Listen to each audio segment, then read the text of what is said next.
꽉 닫힌 블라인드 뒤에서 시장은 조용히 움직이고 있습니다. 겉으론 보이지 않지만 그 안에 내일의 흐름이 숨어 있습니다. 살짝 블라인드를 열면 감춰뒀던 힌트들이 하나씩 나타납니다. 조용히 들여다보면 보이는 것들, 블라인드 속 내일장, 이제 그 숨겨진 이야기를 시작합니다. 블라인드 뷰 오늘 이분들과 함께합니다. ES 플래닛 아임차트 허반석 팀장, JW 인베스트 곽유정 대표와 함께하겠습니다. 어서 오세요. 네, 안녕하세요. 네. 자, 내일 시장에 대한 힌트도 빨리 알아보도록 하겠습니다. 먼저 허반석 팀장이 준비한 블라인드부터 공개해 보도록 하겠습니다. 블라인드 공개해 주시죠. 기술적 반등 구간 도달, 이 종목 가격 매력 상승. 지금 가격 매력 있는 종목인 것 같은데 이 종목 먼저 어느 섹터에 있는지 팀장님 힌트 한번 주시면 좋을 것 같습니다. 전자기기 쪽으로 들으면 너무 넓으니까요. 어려운데요? 오늘은 조금 더 쉽게 가기 위해서 전자저울이라고 말씀드리겠습니다. 전자저울. 전자저울 되게 생소한데 대표님 보셨을 때 전자저울과 관련된 종목 기억이 있으신가요? 사실 지금 시점에서 전자저울과 관련되어 있는 섹터가 그렇게 막 유망하진 않잖아요. 그래서 제가 봤을 때는 요즘에 어떻게 보면은 이러한 좀 사업적으로 여러 가지 그런 사업들을 하는 그런 기업들은 보통 정치 테마주로 엮여 있는 경우들이 많더라고요. 전자저울로는 택도 없다. 네, 그렇기 때문에 이러한 좀 강력한 모멘텀이 잡혀 있는 그런 종목군을 가지고 오지 않으셨을까 싶습니다. 알겠습니다. 혹시나 정치 테마의 느낌이 조금이라도 섞여 있다면 그렇다라고 대답을 해주시면서 종목 공개해 보도록 하겠습니다. 자, 그럼 오늘의 첫 번째 블라인드 오픈! 카스. 이거 정치 이슈가 좀 묶여 있나요? 맞습니다. 그렇군요. 네. 자, 투자 포인트 한번 들어보도록 지금 하겠습니다. 방금 카스라고 하시는데 저는 네. 갑자기 목이 말라오는 느낌이 들기는 했습니다. 저도 종목 보면 사실 바로 맥주부터 생각이 납니다. 그렇습니다. 네. 맥주와는 전혀 상관이 없는 기업인데요. 예. 전자저울 시장에서 국내 시장 점유율 70%를 차지하고 있는 기업이기도 합니다. 그리고 최근에 들어서는 추가적으로 IoT 스마트 저울 관련된 상품들을 내놓으면서 부각이 되고 있는 기업이면 좋겠으나 앞서서 말씀드렸듯이 최근 시장이 시장이다 보니까 조기 대선과 관련된 정치 인물 테마로 엮여 있는 종목이기도 합니다. 네. 그런데 제가 가지고 나온 이유 중에 하나는 박스권을 이탈하지 않고 추세가 유지되고 있다라는 점을 먼저 말씀을 드리고 싶고요. 이번 주는 21선이 60일선을 이제 돌파하는 정배열 초입이 완성되어가는 구간이기도 합니다. 상승 추세의 재진입이 조금 더 보이고 있고요. 지금 같은 구간에서 추가적으로 양봉이 하나만 더 나와준다라고 한다면 충분히 박스권 상단을 돌파할 여력이 있다. 그럼 그 박스권 상단은 2,450원 구간이 될 텐데요. 2,450원 구간을 돌파하게 된다면 우리는 추가 상승을 기대해 볼 수 있습니다. 기술적으로 차트를 보시죠. 추세 저점에서 늘 종목을 가지고 나오고 있습니다. 200일선에 대한 지지와 60일선에 대한 지지가 나타나고 있고요. 그대로 이렇게 올라오면 박스권 상단으로 올라가기도 하고요. 방금 말씀드렸던 2,450원에 대한 박스권 상단 돌파가 나오게 된다면 2,750원까지도 반등에 대한 가능성을 열어놓을 수 있다. 그래서 저는 목표가 2,700원, 손절가 2,000원 말씀드리겠습니다. 네, 카스 이름처럼 시원하게 올라갈 수 있을지 궁금합니다. 매수가 2,300원 이하가 잡혔고요. 목표가 2,700원, 손절가 2,000원입니다. 자, 이어서 곽유정 대표가 준비한 오늘의 두 번째 블라인드도 보도록 하겠습니다. 블라인드 공개해 주시죠. 실적 개선 기대, 이 종목 재평가 국면 진입. 정치 테마는 아닐 것 같다.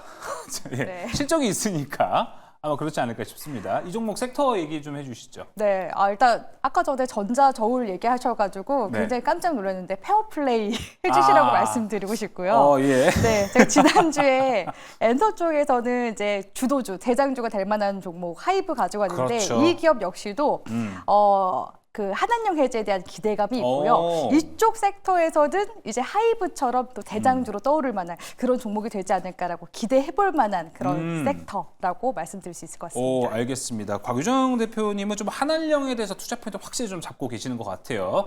허반석 팀장님도 지금 한한령은 확실히 좀 좋은 시기라고 보세요, 투자하기? 네, 그렇습니다. 한한령 해제면 뭐 화장품도 있고요. 그 다음에 텍스, 리펀에 대한 부분도 있고요. 맞습니다. 엔터 지난주에 하셨으니까 네. 이번에도 뭐 화장품 쪽들이 유망하지 않을까. 실적 개선이라면 꾸준하게 화장품은 하고 있으니까 네. 화장품 쪽이 아닐까라는 생각도 듭니다. 화장품이 아닐까 싶은데요. 바로 확인해 보도록 하겠습니다. 블라인드 오픈. 크래프톤 화장품이 아니었습니다. 자, 그러면은 크래프톤 바로 투자 포인트 들어보겠습니다. 네, 크래프톤 같은 경우에는 이제 이쪽 섹터에서 하이브와 같은 그런 롤을 하고 있는 그런 기업이다 말씀드렸었는데, 크래프톤 같은 경우에는 대형 또 IP가 있죠. 하이브에서는 이제 BTS가 있다면 크래프톤에서는 대형 IP가 배틀그라운드가 있습니다. 배틀그라운드 쪽에서 그쵸. 지금도 역시 매출액이 지속적으로 사상 최대치 매출액을 기록을 하고 있는데요. 네. 사실상 크래프톤의 리스크라고 한다면 어떻게 보면 원게임 리스크, 배틀그라운드 IP만 원툴 강한 거 아니냐. 네, 그렇죠. 그런 이야기들이 맞았었거든요. 근데 이번에 3월 20일 경리였었죠. 인생 시뮬레이션 게임 인조이를 내놓고 됐습니다. 인조이라고 하면은 안 와닿으실 수 있는데요. 기존에 이런 비슷한 게임 중에서 심즈라는 이제 미국에서 만든 그렇죠. 게임이 유명하죠. 있습니다. 네. 그래서 이제 기존의 심즈 이제 팬덤들이 이런 이제 그 게임들이 계속해서 이제 나오진 않아요. 보통 게임이 한번 나오면은 한 이제 게임 주기가 5년에서 뭐 최소 못해도 2, 3년 정도는 가거든요. 예. 그런 이제 주기 속에서 이번에 인조이가 나오게 됐는데 인조이 평가가 굉장히 좋습니다. 사실 저도 스팀을 통해서 다운로드를 받았거든요. 오, 실제로? 저는 네, 게임에 과금하는 분들을 이해를 사실 못했었는데 네. 이번에 그 너튜브 인기급동 인급동이라고 하죠. 네. 인기급등 동영상의 순위가 또 기록이 되어 있어서 제가 또 크래프톤은 우리 시청자분들께 또 리뷰를 도와드리려면 직접 해봐야 될 것 같아서 직접 과금을 해서 해봤더니 시간이 너무 잘 가더라고요. 그만큼 지금 이제 얼리 액세스 1주 만에 최단 100만 장이 지금 돌파가 네. 된 그런 상황이라고 하고요. 거기에다가 지금 북미, 아시아 중심으로 해서 지금 현재 스팀에서 최상위권의 지금 순위를 이 인조이라는 게임이 기록을 하고 있는 상황입니다. 지금 개발력과 사업력이 이번에 이제 이 인조이라는 게임으로 인해서 입증이 된 그런 상황이라고 볼 수 있을 것 같고요. 그렇기 때문에 이제 본격적으로 수익 다변화에 이제 드라이브를 걸 것이라는 기대감 가져가 볼 수 있을 것 같습니다. 거기에다가 이제 배틀그라운드 같은 경우 미국 쪽에서 지금 계속해서 흥행을 하고 있는 중이기도 한데요. 최근에 크래프톤 쪽에서 이제 인도 쪽에서도 계속 그 매출 비중이 늘어나고 있는 중입니다. 그래서 최근에는 인도 게임 개발사도 지분을 인수함으로써 지금 인도를 글로벌 게임 개발 허브로 육성하겠다라는 그런 포부를 제시를 하기도 했었거든요. 그렇기 때문에 이 크래프톤의 향후 또 신규 이런 IP에 대한 기대감이 점점 더 커져갈 것으로 기대가 되고 있는 그런 상황이기 때문에 크래프톤 흐름 잘 지켜보셨으면 좋겠고요. 가격 전략 같은 경우에는 지금 시점에서 짧게 손절가 잡아 가보고 싶다 하시는 분들은 33만 원 선 이전에 전저점 구간대 기준으로 손절가 잡아드리고요. 목표 구간 같은 경우에는 월봉상 저지선, 저항도 주고 지지도 받을 수 있는 중요한 라인 구간대인데 42만 원대 지금 형성 중에 있어서 42만 원 구간 1차 목표 구간으로 잡아드리도록 하겠습니다. 네, 크래프톤입니다. 일단 목표가 42만 원, 손절가 33만 원입니다. 또 직접 해보고 느꼈다, 과금을 실제로 해봤다라고 이야기를 해주십니다. JW 인베스트는 투자하기 전에 직접 한다라는 거, 이것도 우리가 잘 알 수 있을 것 같습니다.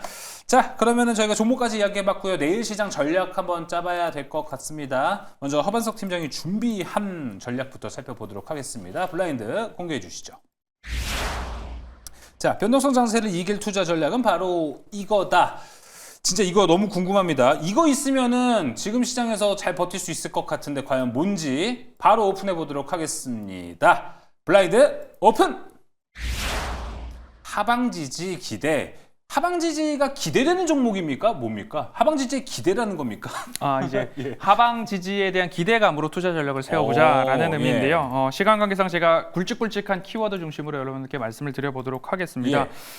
양 지수는 추세 저점이다라는 이야기 지난주에도 말씀을 좀 드려왔고요. 그리고 외국인들의 선물 매도는 과매도권을 넘어가고 있습니다. 그리고 ADR도 마찬가지로 과매도권에서 이제 반등하기 시작할 때가 이번 주 중으로 나올 수 있을 것 같고요. 코스피 같은 경우에는 PBR이 0.83배라는 이야기 많이 들어보셨을 겁니다. 여기서는 우리가 과매도권 밸류에이션으로 너무 떨어졌다. 그러면 여기서는 우리가 팔아야 되는가 아니면 버텨야 되는가에 대한 고민 중에서 그래도 버틸 만한 구간에 대한 시그널들이 많이 나오고 있다. 그중에서 오늘은 빅스 지수라고 하는 변동성 지수에 대해서 말씀을 드릴 텐데요. 변동성 지수가 스파이크, 급등이 나왔을 때는 주가 지수가 급락하는 경향들이 나왔었습니다. 그러면 제가 초록 색깔로 이렇게 그려놓은 구간에서는 최상단이 코스닥, 그리고 그 아래가 코스피, 그리고 최하단에 있는 그래프가 빅스 변동성 지수입니다. 변동성 지수가 꾸준하게 올라가는 동안에는 주가 지수가 떨어지는 모습이고요. 그런데 변동성 지수가 스파이크, 급등이 나온 이후에 서서히 안정을 찾아갈 때는 우리 주가 지수는 그곳이 V자 반등이 나오는 구간이었습니다. 23년 5월부터 23년 6월에도 마찬가지로 코스피가 2,500에서부터 2,370까지, 24년 1월에서도 마찬가지로 2,650에서 2,470, 이번에도 2월부터 4월까지 빅스 지수가 올라갈 때 코스피는 2,550에서 2,330 이하까지 떨어지는 네. 모습이 나왔습니다. 그럼 이곳에서 우리는 어떤 걸 보아야 되느냐? 약 6에서 8주, 4에서 8주 정도면 주가 지수는 하방이었다. 하방 그렇군요. 지지를 기대해 보자 말씀드리겠습니다. 네, 우리가 좀 어떤 이 통계를 통해서 하방 지지에 대한 명목, 이런 이유들을 좀 이야기 들어봤습니다. 자, 이어서 곽유정 대표의 투자 전략도 살펴보도록 하겠습니다. 블라인드 공개해 주시죠. 자, 오늘의 블라인드 볼까요? 내일장을 선점할 핵심 투자 전략은 바로 이거다. 이슈로 해석이 될 것 같은데 바로 공개해 보도록 하겠습니다. 블라인드 오픈. FOMC. FOMC는 왜죠? 네, 이번 주 이제 그 지난 3월달 FOMC 의사록이 의사록. 발표가 될 예. 예정인데요. 일단은 지금 이번 주까지도 계속 관세 부과 이슈가 지금 계속 그쵸. 진행되고 있는 중입니다. 지금 중국 쪽에서도 35% 관세 지금 맞불을 내놓은 상황이고, 또 트럼프 대통령이 여기서 그렇게 한다면 중국 쪽에 추가적으로 50% 이상의 또 관세 부과를 하겠다고 이야기를 하고 있는 중이거든요. 관세 네. 부과를 하면 결국에는 물가 인상을 자극할 수밖에 없기 때문에 결국에는 금리 인하로 갈 수밖에 없습니다. 그렇기 때문에 시장에서는 지금 파월 풋에 대한 기다림이 지금 그쵸. 있는 그런 상황이라고 말씀드릴 수 있을 것 같고요. 지금 시점에서 시장에서는 연준이 5월에서 이제 6월 경증에 금리 인하를 단행하지 않을까라고 예상을 하고 있는데, 지금 시장이 너무 지금 안 좋은 상황이기 그렇죠. 때문에 네. 5월 이전에 긴급적으로 연준에서 금리 인하를 단행하지 않을까라는 그런 이제 관련 기대감도 들어와주고 있는 상황입니다. 그래서 사실상 3월 이번에 FOMC 의사록에서는 지난 관련된 이제 의사록이 이야기가 나올 텐데, 여기서 약간의 스탠스 변화가 있다면 시장에서 긍정적으로 해석하게 될 여지가 있기 때문에 이번 관련된 이슈들 같이 함께 잘 지켜보셨으면 좋겠습니다. 투자 전략 나왔습니다. FOMC 였고요. 금리 인하에 대한 이야기까지도 함께 좀 살펴봤습니다. 네, 오늘 블라인드 뷰는 여기서 같이 마무리를 해보도록 하겠습니다. 곽유정 대표와 허반석 팀장 함께했습니다. 오늘 말씀 고맙습니다.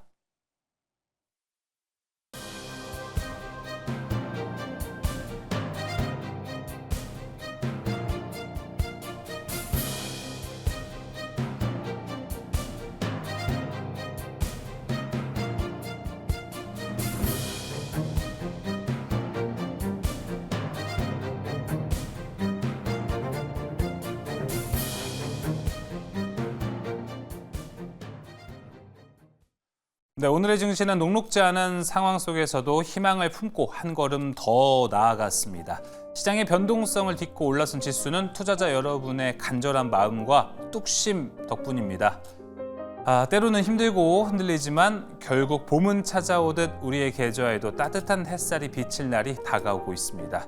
내일장 역시 여러분의 꿈과 함께 밝게 빛나길 응원합니다. 힘내십시오. 오늘도 정말 고생 많으셨습니다. 지금까지 야간투자본부 1부 강성호였습니다.